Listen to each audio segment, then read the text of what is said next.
पवित्र राखी पूर्णिमा उपलक्षे आपण माने समस्त को हार्दिक शुभेच्छा एवं शुभकामना। आपणकर जदि कर्कट राशि हुई थाए तेबे एही भिडियोटी को थरे मात्र शेष पर्यंत देखंतु।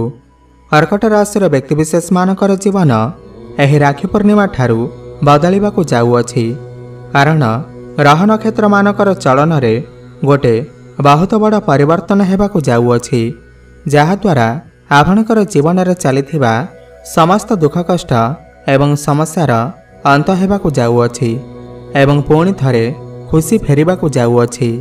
बुध, शुक्र एवं सूर्यंकर राशि परिवर्तन हेबाकू जाउअछि, जहा द्वारा आपणकर जीवन रे किछि बड़ हेबाकू जाउअछि। आपणकर जीवन रे चलिथिबा समस्त दुख कष्टर अंत हेबाकू जाउअछि। पुनर्बार आपणकर जीवन रे खुशी फेरिबाकू जाउअछि।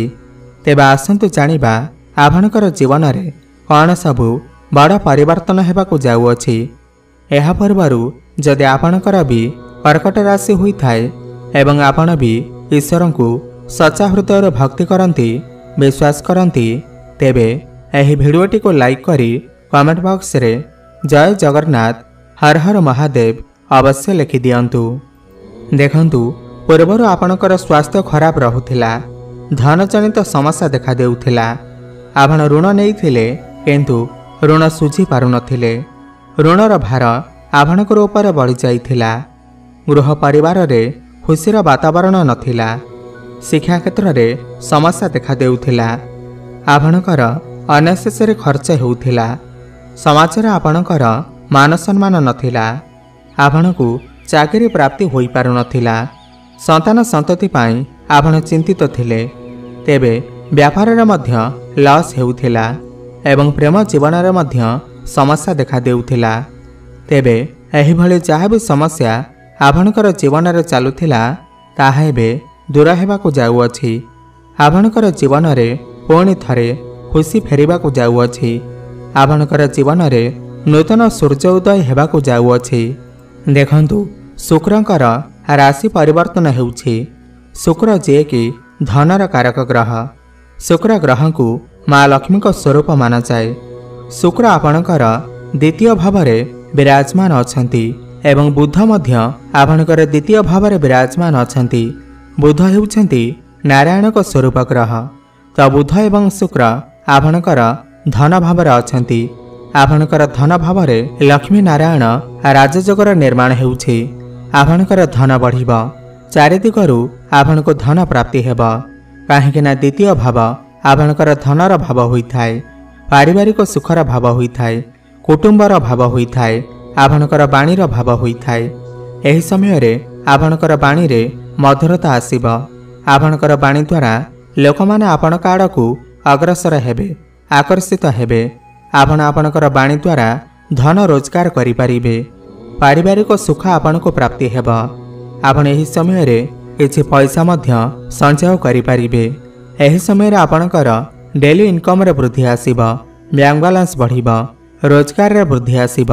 आपणकू मानसिक शांति प्राप्ति हेब। शुक्र हेउछंती आपणकर लाभ भाव एवं चतुर्थ भाव माने सुख भावर अधिपति। आपणको एही समय रे चारि दिगरु लाभ ही लाभ प्राप्ति हेब। एकादश भाव आमर लाभर भाव होइथाय। इच्छा पूर्तिर भाव होइथाय। आपणकर एही समय रे समस्त इच्छा पूर्ण हेब। आपणको लाभ प्राप्ति हेब। बड़ भाई भौणीकर सपोर्ट आपणको प्राप्ति हेब। गुरुजनकर आशीर्वाद आपणको प्राप्ति हेब। पितांकर स्वास्थ्य मध्य सुधार आसीब एवं मांकर सुख आपणको प्राप्ति हेब। आपण एही समय रे कोनोसी जानवाहन, भूमि, प्रॉपर्टी इत्यादि किणाकिणी करिबा पाई मन बळई पारंती। समय समय आपणकू आकस्मिक धन प्राप्ति मध्य होई पारे। जो माने साइंटिस्ट अछंती एवं जो माने ज्योतिष विद्या अध्ययन करने चाहते, तंत्र मंत्र साधनार अछंती, तो सेमानक पाई एही राखी पूर्णिमा परर समय बहुत शुभ अछि। आपण आपणकर काम रे बहुत अधिक सफलता प्राप्ति करिवे। एही समय रे आपणकर कम्युनिकेशन स्किल बहुत भल रहिबा। एही समय रे आपण माने छोट मोट जगह को यात्रा मध्य करि पारंती।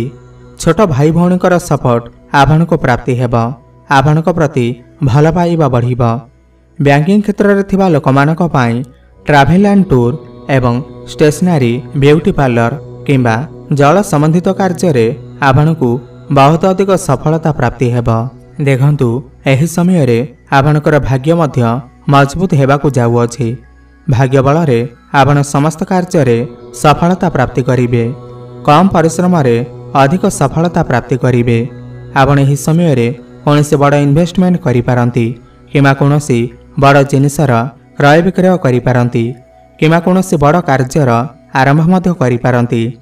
एही समय रे आपणकर गृह रे कोनोसी शुभ मांगलिक कार्यर आयोजन मध्य होई पारे।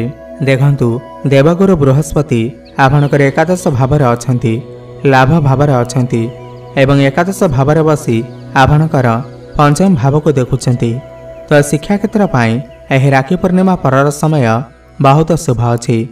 आपण आपणकर शिक्षा क्षेत्र रे बहुत अधिक उन्नति करिवे। आपण कोनोसी उच्च शिक्षा करिबा पाई बाहर को जाई पारंती, कोनोसी नूतन स्थान रे एडमिशन नहीं पारंती।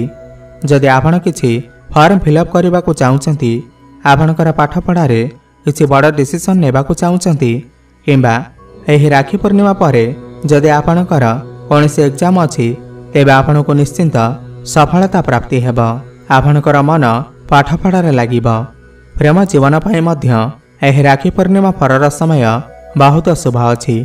पूर्वर जदि आपण दुई जनक मध्यरे कोनोसी समस्या चालुथिला, मन मनांतर चालुथिला, कଳି झगड़ा चालुथिला, तेबे ताहा एही राखी पूर्णिमा पर दूर होई जिवो। आपण दुई जनक मध्यरे भल पाइबा बढ़िबा, मधुर संपर्क स्थापन हेबा। आपण दुई जन मिसिकी कोनोसी प्लानिंग करि पारंती किमा कोनोसी डिसीजन इत्यादि नहीं पारंती। आपणकर भल पाइबा विवाहर रूप मध्य नहीं पारे एवं जो मानकर ब्रेकअप हो जाइथिला किंबा कथावार्ता बंद हो जाइथिला, तेबे एही राखी पूर्णिमा परे पुणी थरे कथावार्ता हेबार मध्य संभावना बनुअछि। प्याचअप हेबार मध्य संभावना बनुअछि। तो मोटामोटी देखिबाकू गले प्रेम जीवन पाई एही राखी पूर्णिमा परर समय बहुत भल अछि। एही समय आपणकर व्यापार वाणिज्य मध्य बहुत भल चलिबा। व्यापार वाणिज्य रे आपण बहुत अधिक उन्नति करिवे। आपण कोनोसी नूतन व्यापार मध्य आरंभ करि पारंती। आपणकर डेली इनकम रे मध्य वृद्धि आसीबा। पार्टनरशिप व्यापार वाणिज्य रे मध्य आपणकु लाभ ही लाभ प्राप्ति हेबा। वैवाहिक जीवन रे चलिथिबा समस्त समस्या मध्य दूर होई जिबा।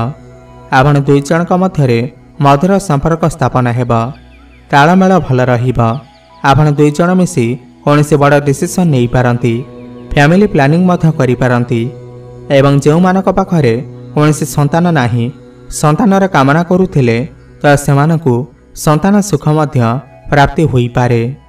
एही समय रे आपण आपणकर कैरियर रे मध्य बहुत अधिक उन्नति करिवे। प्रमोशन हेबार मध्य जोग बनुअछि। जो मानक पाखरे कोनोसी चाकरी बाकरी नाही तो सेमानकु नूतन चाकरी मध्य प्राप्ति होई पारे। आपण समस्त कार्य को बहुत मन ध्यान देई करिवे एवं सफलता मध्य प्राप्ति करिवे। कर्म क्षेत्र रे आपनकु मान सम्मान प्राप्ति हेबा।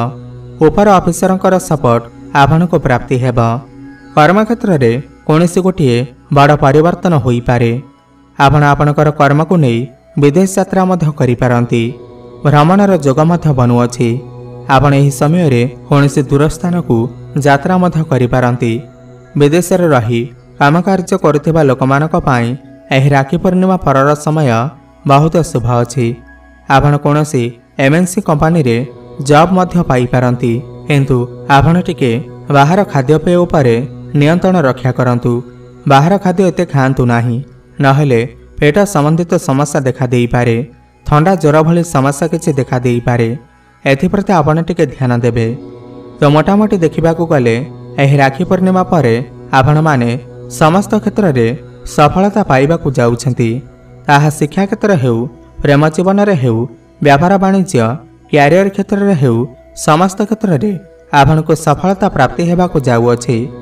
अधिक शुभ फल प्राप्ति करिबा पाई आपण प्रत्येक दिन हनुमान चालीसा पाठ करंतु। सूर्यंकु जलार्घ्य अर्पण करंतु। कोनोसी नदी किंबा पुष्करणी रे अटार छोटिया छोटिया गुला करी पकई दियंतु। माछ मानंकु किछि खाइबाकू दियंतु। पक्षी किंबा कुकुर को किसी खाइबा को दियंतु शुभफल प्राप्ति हेब। एवं प्रत्येक सोमवार दिन महादेवंकर आराधना करंतु पूजा अर्चना करंतु शुभफल प्राप्ति हेब।